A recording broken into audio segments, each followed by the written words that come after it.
Hello my lovely people, this is part 2 of the collaboration with Kawa babe.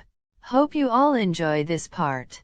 Toru didn't know how to react when he saw his best friend for the first time in 4.5 long years. What he had certainly not expected was that they would yell at each other the first time they saw each other in years. But for the setter, his dead wife was a sensitive subject. He loved his wife very much and the loss of her affected him very badly. Losing someone who meant a lot to you is always hard, but losing someone you loved is heartbreaking. Even if he could prepare himself for it up to a certain point, he couldn't bear to lose her. But what made everything worse was that he had a daughter to look after and had to raise her alone. He could not let out his sadness, because he had to be strong for his daughter. Which is why he only cried when Mariko was already sleeping.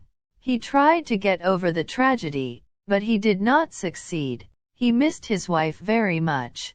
He had hoped that when he returned to Japan, away from all the memories of his wife in Argentina, he would be able to deal with her death, but it was no use. He felt as bad as he did in Argentina. Toru was grateful that at least his daughter did not suffer too much from Mona's death. She was still too young to understand what exactly happened to her mother. After Iwaizumi drove him and Mariko home and she was in bed, he decided to write to his former best friend to distract himself. Private chat between Iwaoi and Kawa. Hey Iwaizumi, thank you again for driving Mari and me home. That's no problem. I actually enjoyed talking to you again. You know I missed you. I mean as my best friend. I know I missed you too. It was good to see you again. I think that too. Sorry again for what I said. I really didn't know that I hurt you with what I said. Don't worry Iwaoi. It is just a sensitive topic. Know what? I decided to stay a few days longer. Really? Why? It's just been a while since I was home last and I missed my parents. And I thought we could catch up? Haha Iwaoi, that sounds amazing. Then do you want to come for dinner instead of lunch? It doesn't matter for me. What is more convenient for you? Dinner would be better. When we eat at 6 p.m. then Mari will go to sleep at 7 p.m. normally. So we could talk more freely. She is kinda shy towards strangers, so she will be glad when she can go to sleep. Your daughter is shy? Can't imagine that. Very funny Iwaoi. But she is shy. Though when she warms up she is so sweet, just like. Toru didn't answer for a while and just stared at the last message he sent. He had tears running down his face at the memory of his wife. He was brought out of his thoughts when a new message appeared. He hesitated for a moment to answer. Toru? Like what?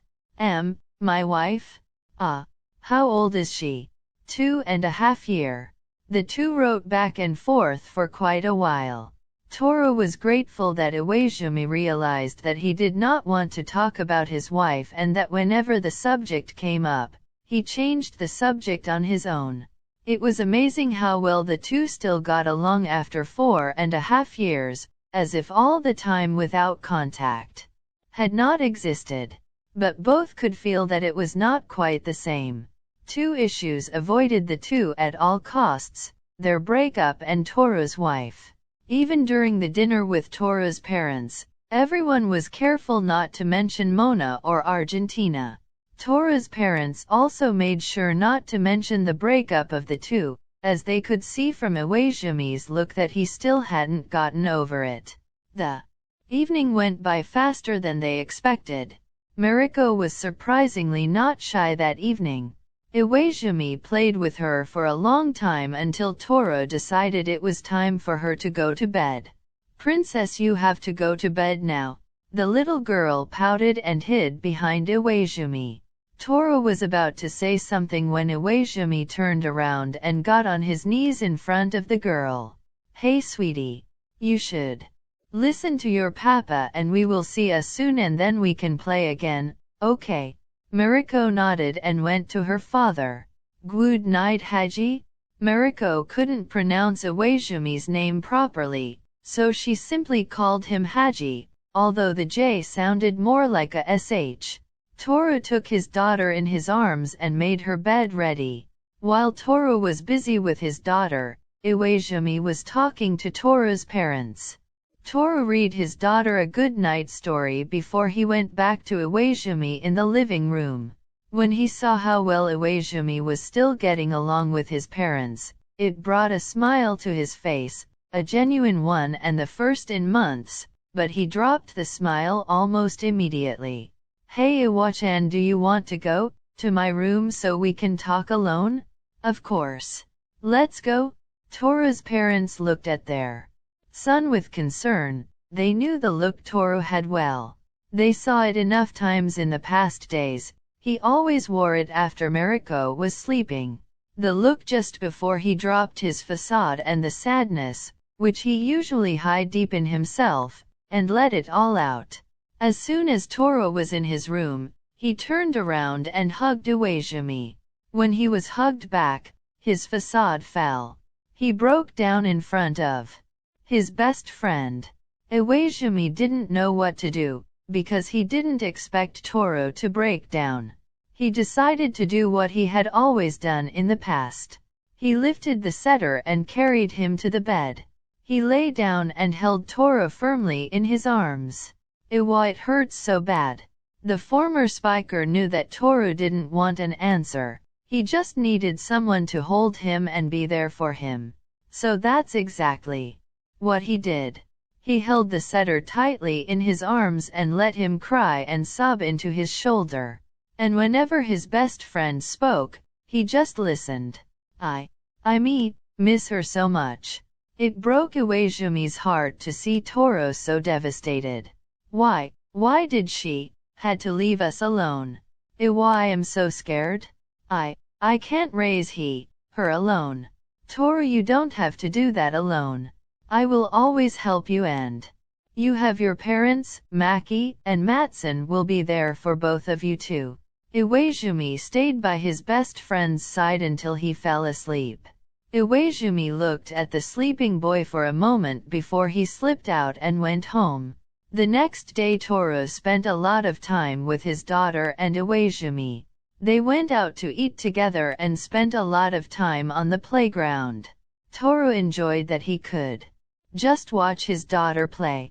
He was very grateful that Iwaizumi took good care of his daughter when they were together so that he could relax a little. He also really enjoyed talking to his best friend again. The next day Mariko and Toru had to say goodbye to Iwaizumi again, because he had to go back to his work. They promised to stay in touch and see each other again. Mari cried as she watched her playmate drive away.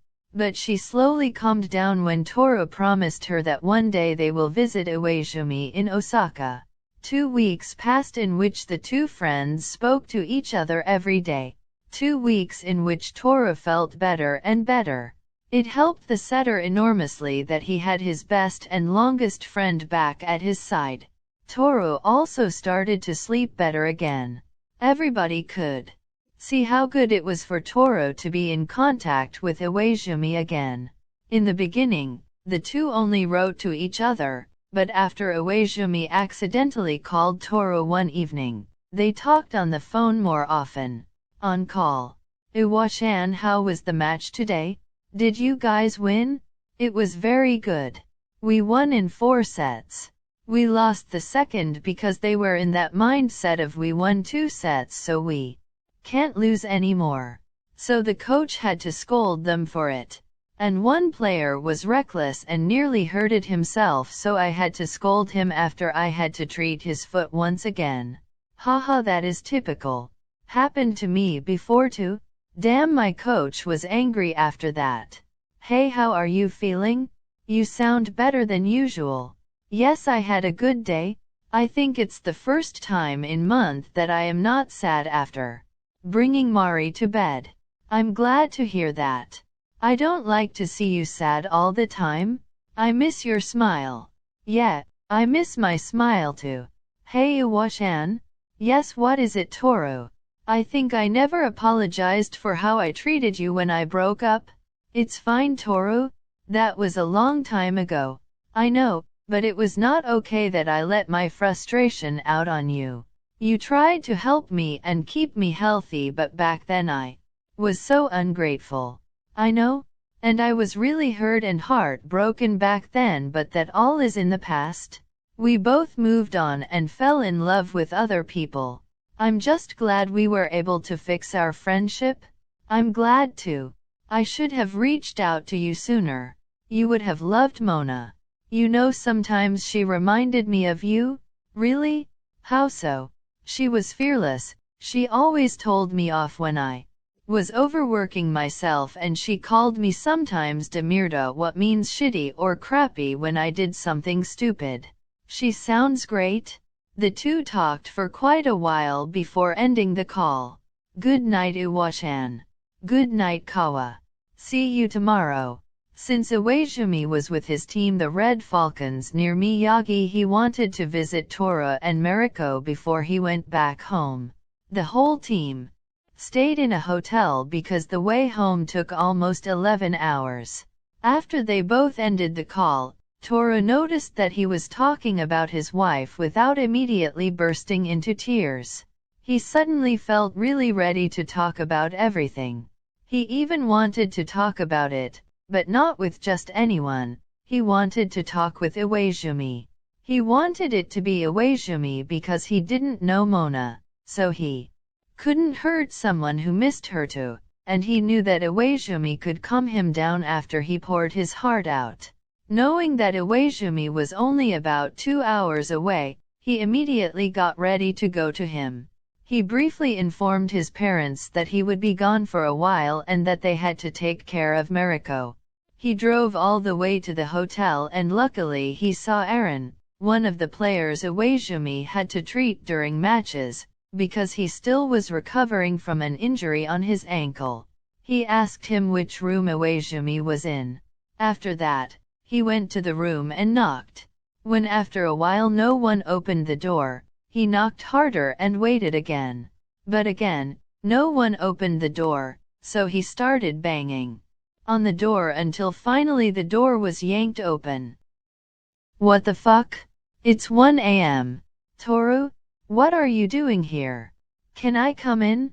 What? Ah, yeah, of course. Come in. Iwaizumi took a step out of the way and let him in. The two sat down on the bed across from each other. Why are you here in the middle of the night? I am ready to talk about what happened to Mona. Okay, I will listen after I make me a coffee. Do you want some too? Yes, please. Iwaizumi let out a coffee for both of them from the machine he had in the hotel room. When both were finished, he took them both to the bed and gave a cup to the setter. So what happened? It was 1.5 years after Mariko's birth when she collapsed. The memory of that day brought tears to his eyes, but he still wanted to tell Iwaizumi everything. Hey, if it's too hard, you don't have to tell. I know. I took her to the hospital, and after some tests the doctor told us that she has a brain tumor. Inoperable and malignant? They tried chemotherapy, but it didn't work. She got weaker and weaker. I had to watch her slowly die and I couldn't do anything. She was so strong and told me not to mourn after her. I should just move on and be happy. Iwaizumi put his cup on the side and slid closer to Toru so he could hold him tightly while he told what happened. But how can I ever be happy again when she is gone? How can I move on when I lost her? She was the one who helped me to feel at home in Argentina, and she helped me to move on from you.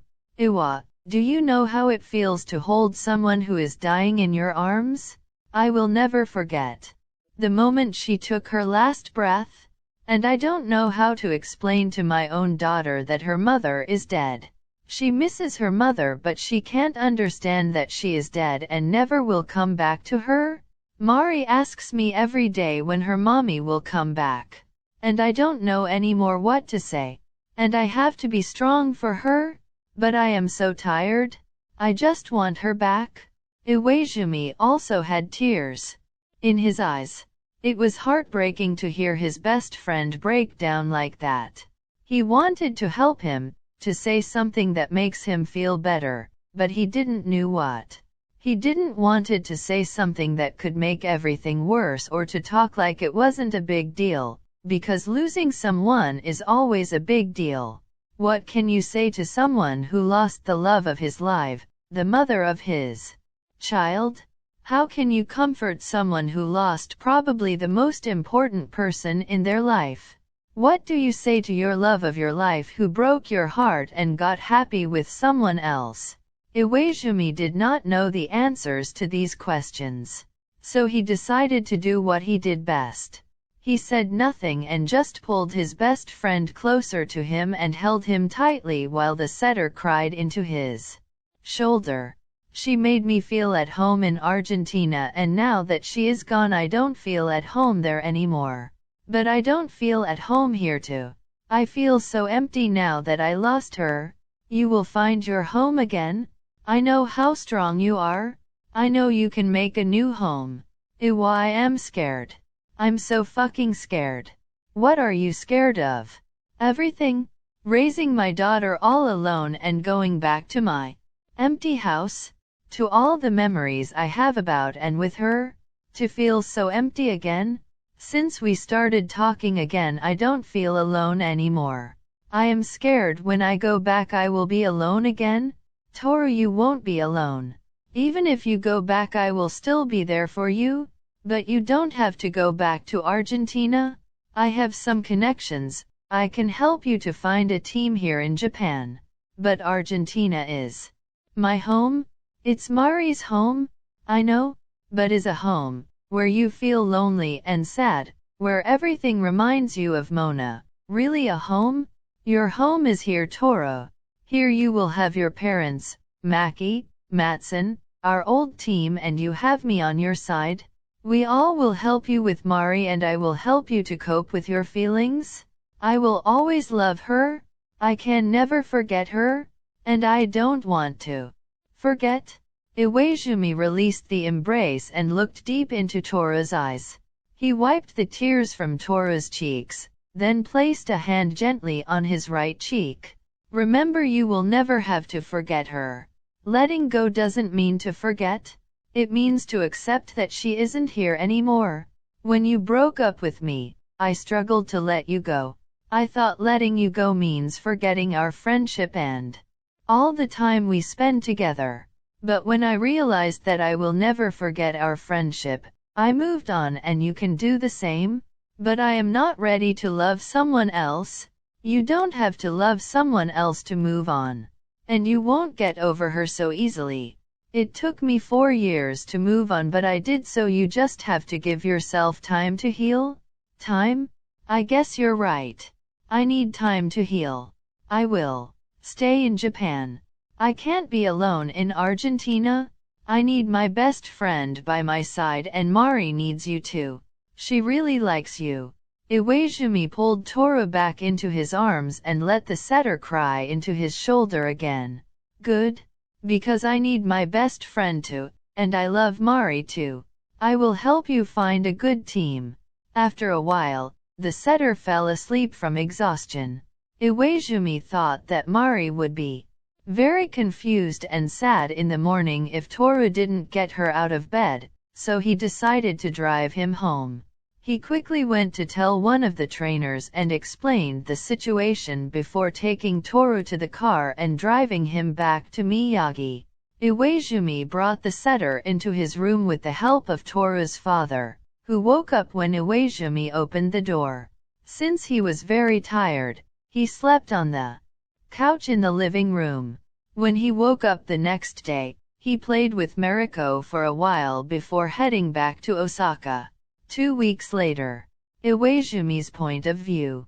Iwaizumi tried to suppress his feelings for Oikawa, but he couldn't. The closer he got to Toru, the clearer it became for him that the feelings he still had for Kiyomi were only on a friendly basis. But he didn't wanted to hurt Kiyomi. Not the way Toru hurt him when he left. How could he do the same to someone so important to him? But he also knew that it was not fair to Kiyomi.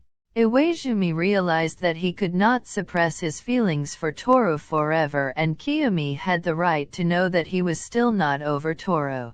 He decided to talk to Kiyomi after the next important game he had. On call. Hey Toru. Hey. Iwaichan. Why are you calling all of a sudden? Did something happen? No, I just wanted you to know that I found a team you could like. They have a problem with their setter and they want a better one next season. I think you would like it there. Really? Which team is it? The Red Falcons. They have a good team but their setter doesn't get along with some of the players. I can arrange a meeting with the coaches, if you want. That would be great, but I think I want to see them play first. When do they have the next match? This Saturday in Osaka against MSBY Black Jackals. That would be in 2 days.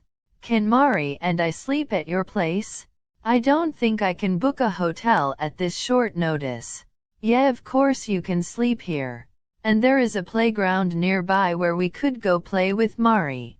I have to bring Mari to bed now. I will text you when we will arrive at your place. See you tomorrow. See you Toru. I'm looking forward to it. Me too. After the two ended the call, he had to cancel the plans he and Kiyomi had made. He wanted to buy toys for the little one before Toru and Mariko arrived. He also had to buy food, because he mostly ate out. Iwaizumi was happy to finally see Mariko again after 2 weeks. He was looking forward to playing with her on the playground and reading her a good night story. What he was looking forward to most was Toru, making the setter laugh, holding him in his arms and just being there for him. No matter how hard he tried to forget the setter, he never succeeded, and after their reunion he firmly believed that this had a reason. He believed that he was destined to help Toru through the worst time of his life. Iwaizumi's love for Toru ran deeper than anyone could imagine. He could see how much Toru needed him by his side, not as a lover but as a friend who supported him no matter what. Which was also the reason why he couldn't bring himself to let him go to save his relationship with Kiyomi. Toru lost the most important person in his life, and the only person who made him feel better was Iwaizumi. So how could he take that away from Toru? The next evening, Iwaizumi waited impatiently in front of his apartment building for Toru to appear with Mariko. When he could finally see them, he waved to the two. He watched as Toru bent down to his daughter and said something to her. When the setter let go of Mariko, she immediately ran towards Iwaizumi. Haji? Sweetie? Iwaizumi knelt down and picked up the small girl who threw herself into his arms. He picked her up with him as he stood up. When Toru stood in front of him, he pulled him into a hug, at least as well as he could with a child in his arms. Good to see you Toru. Good to see you too Iwaichan. Do you want to go out to eat? I actually cooked already. You can cook? Of course I can. I'm not 17 anymore. The three of them ate together like a small family. When it was time for Mariko to go to bed, Iwaizumi took her to his bedroom, where he prepared the bed so that she would not fall out during the night. He read her a good night story and waited for her to finally fall asleep. When he returned to the living room, Toru was already sitting on the couch with an open bottle of wine and 2 glasses. What's the wine for? We never celebrated our reunion. So I thought we could drink and talk? That sounds great. What do you want to do tomorrow? I thought we could eat at a bakery and afterwards go to the playground you mentioned yesterday. I know a bakery that sells the best milk breads. It's been a while since I last had one. Wait, really? Isn't milk bread like your life energy? After Mona died I didn't wanted to go to our favorite baker, so I just stopped eating them. The two talked for hours about anything until Toru started to get tired and they decided to go to sleep. Iwaizumi slept on the couch while Toru slept in bed with his daughter. The next morning. Toru's point of view. Toru woke up to a familiar scent that he hasn't woken up to in years. He could smell the familiar and comforting scent of his best friend. When he opened his eyes, he saw something that startled him slightly. His daughter sat in front of him and stared at him impatiently. "Papa, I'm hungry." "Okay, princess, then go wake up Uncle Haji and then we can go out to eat." "Haji?" The little one began to beam all over her face and quickly scrambled out of bed. Toru had to open her the door so she could run into the living room. "Haji? Haji?" She pulled lightly on the t-shirt that Iwaizumi was wearing to wake him. When he slowly opened his eyes and looked into her brown, shining eyes, he grabbed her and pulled her onto the couch. She laughed when she was tickled. When all three were ready to leave the house, they went to the bakery Iwaizumi mentioned. During the meal, the two adults took turns helping Mariko eat so that she did not spread everything over the floor. After dinner, they went to the playground where Toru put his daughter on a swing and swung her back and forth. Iwaizumi sat down on a bench and watched the two. When Mariko didn't like the swing anymore, she wanted to go to the sandpit. Toru picked up the sandbox toys that Iwaizumi bought and brought them to Mariko, who was already sitting in the box. He then sat down next to Iwaizumi on the bench. "You know, I didn't saw her so happy since Mona passed away. You are a really good influence on her. She likes you a lot. I like her too. She is an angel and I love to see her open up to me more and more." Toru rested his head on Iwaizumi's shoulder while watching his daughter play. "I'm so grateful towards you. It helps a lot to have you around again. I can finally cope with all that happened. I don't feel so helpless thanks to you. I am just glad that I could help." Iwaizumi interrupted himself when he heard Mariko crying. They both looked at the girl sitting on the floor holding her knee. "I will go." Toru sat back down and watched as Iwaizumi walked over to Mariko. He listened as Iwaizumi comforted his daughter. "Sweetie, what happened? Did you fall?" "Yes, Haji. It hurts." "Ow, ow, ow, let me take a look." He pulled the dress she was wearing slightly upwards so that he could look at it more closely. "Ow, that looks painful, but you are so strong, sweetie." "Haji, blah, it don't hurt." Toru watched the two with a smile. Toru became restless when he realized that his daughter was being stared at by a stranger. He was about to get up when he realized that the strange man was not so strange after all. "Isn't that Kiyomi Sakusa? Why is he staring at Mari?" When Kiyomi looked at Toru, their eyes met and he looked again at the two on the ground. The setter realized that he had not been staring at his daughter or Iwaizumi but rather at the whole picture. Toru stood up and was about to walk over to Kiyomi when the curly-haired man turned and walked away. When Toru saw the spiker leave, he took the first aid kit out of his bag and sat down next to his daughter. Since Iwaizumi had to work, Toru had to take his daughter with him to watch the match. But since his daughter took after him, she loved to see matches. She already fell asleep after the first set, but this played into Toru's hands and he was able to analyze the match better. He saw some points that the team would have to work on if he was to become their setter, but he could see himself becoming part of the team. When the match was over, he waited outside the entrance to the court for Iwaizumi to come out. When the doors opened, he stood up and walked closer to the door, almost bumping into a player. "Oh, I am so sorry." "No problem, just watch out better next time." "Hey, you're Kiyomi Sakusa, right?" "Yes, and you are Oikawa Toru, Hajimi's best friend?" "Hajimi? Yes." "Hey Toru, did you have to wait long?" "Hey Kiyo? Kiyo? Are they that close?" "No, not really, but Mari is getting heavy. Give her to me, I can carry her to the car." How do you two know each other? From high school we met at some volleyball events but didn't stay in contact until he accidentally called me one day. Iwaizumi took Toru's daughter out of his arms. He gave her a gentle kiss on the forehead.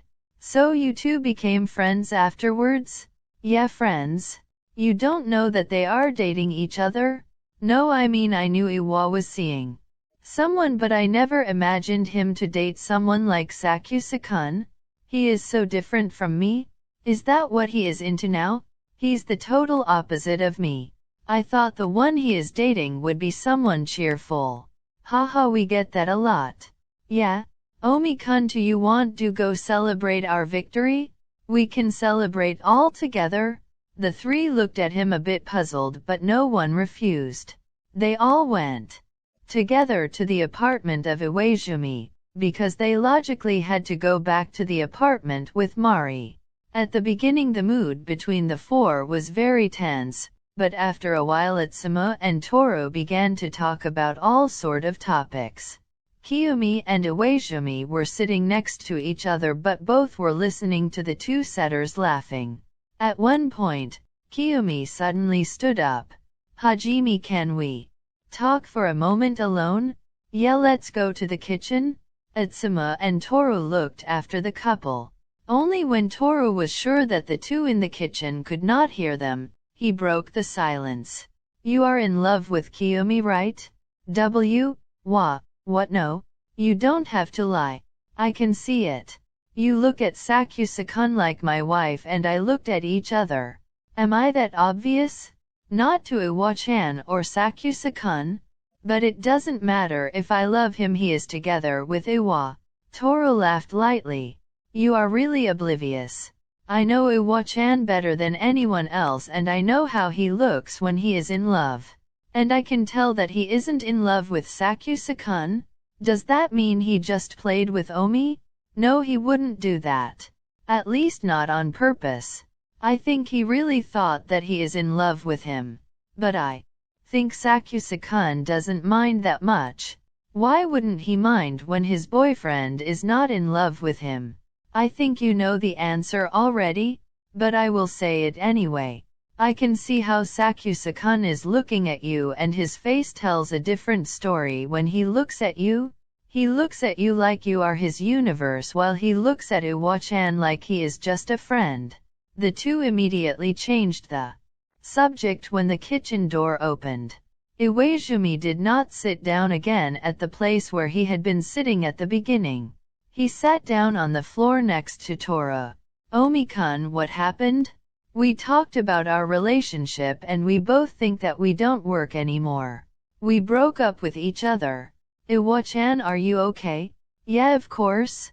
We are still friends. We are not angry or mad with each other. So we are fine. Despite the breakup, the four still stayed together and talked about many different things. Itsuma and Toru got along very well, so they developed a good friendship right away. Toru was an important help for Itsuma to understand that he was not a rebound for Kiyomi. The two helped each other deal with their romantic feelings. Itsuma was the second person he could talk to about the death of his wife. Toru and Kiyomi didn't get along well from the beginning, but after a while they managed to become friends. After Itsuma and Kiyomi finally managed to become a couple, Toru was happy for them. When Toru realized that he was falling in love with someone again, he was very scared. Especially since it was his best friend. He didn't want to lose him a second time, since it didn't work out the first time. Itsuma was a great help in accepting his feelings. But Toru knew that he wasn't ready to accept his feelings again, so he kept his feelings hidden. Time passed and Iwaizumi and Toru grew closer and closer. After half a year, Iwaizumi confessed his feelings to Toru. Well, the setter already knew about Iwaizumi's feelings, but since he wasn't ready to finally let go of Mona, he decided not to say anything. When Iwaizumi told him how he felt, he also said he could take his time accepting his feelings. He promised his best friend to wait until he was ready to return his feelings. When the new season started a few weeks later, the two decided to move in together so that Iwaizumi could help Toru raise his daughter. Both were aware that they were in love with each other, but Toru could not let go of Mona yet, so they both waited until Toru was able to make room in his heart for another person. Even though it was sometimes hard for Iwaizumi to see the love of his life grieving, he remained strong and patient for Toru and Mariko.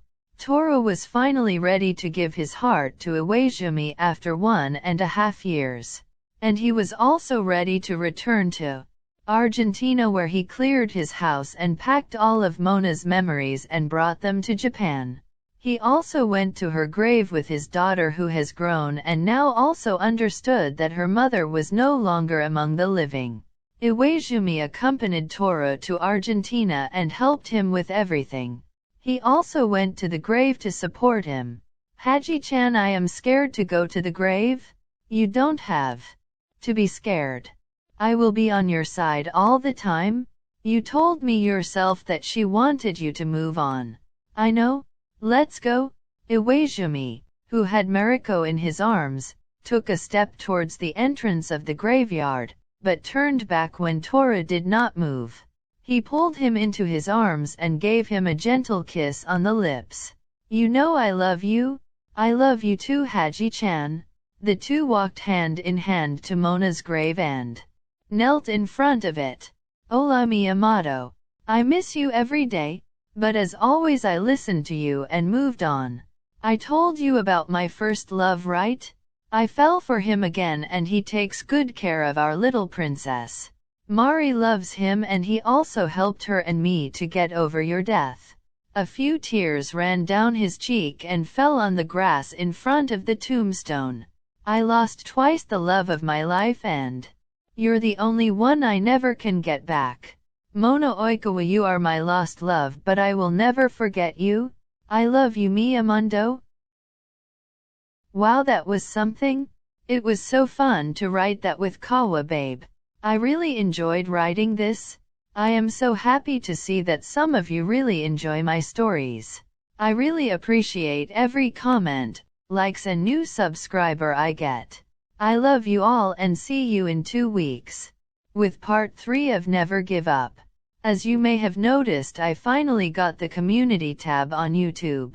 In the next few days I will post my plans for this channel. That means what I'm working and what will come out next.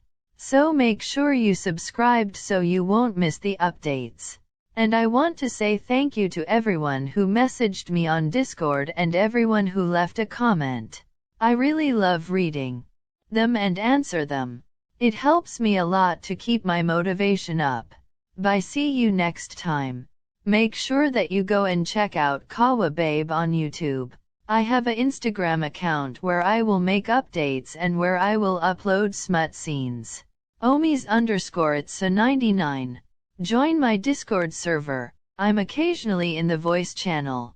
If I am in the voice channel I will announce it on Insta. Link is in the description. I apologize for the grammatical errors. Write me a comment how you liked the story. Don't forget to follow. If someone wants a video, please let me know it. I will try to write your ideas as best as possible.